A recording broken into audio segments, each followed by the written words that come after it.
Terveiset kotirannasta, Muuromesta. Nämä on nyt ne maisemat, mitä mä oon kaivannut viimeisen kuukauden aikana. Taustalla näkyy Päijänne ja vähän Riihivuortakin. Lippiskin on vaihtunut. Se edellinen Sveitsiä mainostava ei kuulemma sopinut näihin vloggauksiin ja sain Eveliinalta tämän Think-lippiksen. Kiitos siitä, Ellu. Rankinta on tosiaan tämän kuukauden aikana ollut kotota pois muuttaminen. Kaikki rutiinit on mennyt uusiksi. Työmatka oli aikaisemmin autolla 15 minuuttia, nyt se on julkisilla lähes tunnin. Mun mies sanoi, että me jutellaan enemmän nykyään kuin aikaisemmin, mutta tiedäpä tuosta. Sen voin sanoa, että WhatsApp-puhelut toimii paremmin kuin Soneran ja Elisan väliset. Mutta ehkä se tästä. Olen nyt hankkinut kovasti treffiseuraa iltaisin ja lisää saa tulla. Eli kaikki Helsingissä ja Vantaalla, Espoossa asuvat kaverit, pingailkaa ja kaikki jyväskyläläiset kaverit nyt sitten treffataan Helsingissä. Mun 19V-poika sanoi, että se ei halua nähdä näitä mun vlogeja. No hei, tervetuloa joukkoon.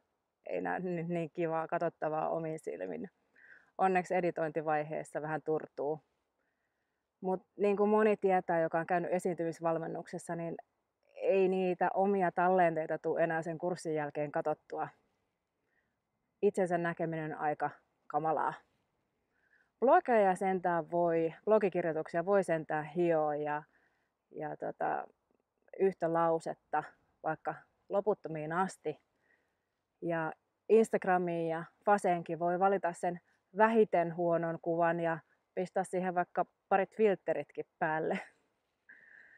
Ylläpitää sillä tavalla sellaista haluamansa henkilöbrändiä. Mutta tämä videokuvaaminen, tämä on as is.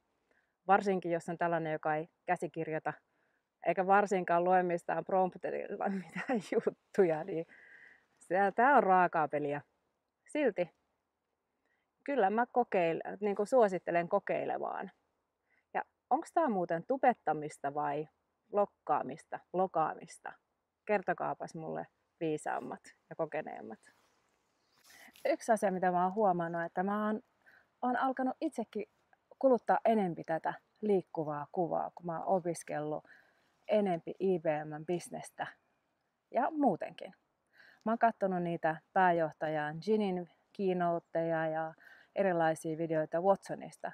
Se on muuten tosi kiireinen tyyppi. Siis sehän auttaa lääkäreitä, opettajia,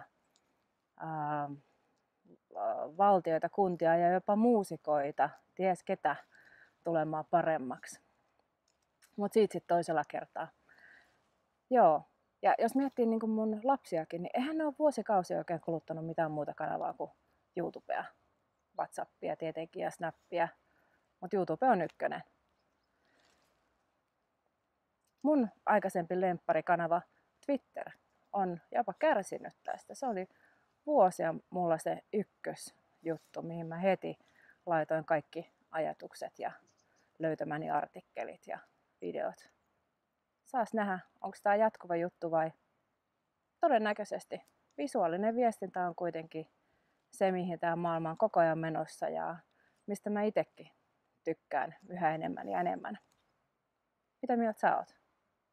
Hei, nyt on pakko mennä sisälle, kun täällä paeltaan. Nähdään ensi viikolla. Moi moi!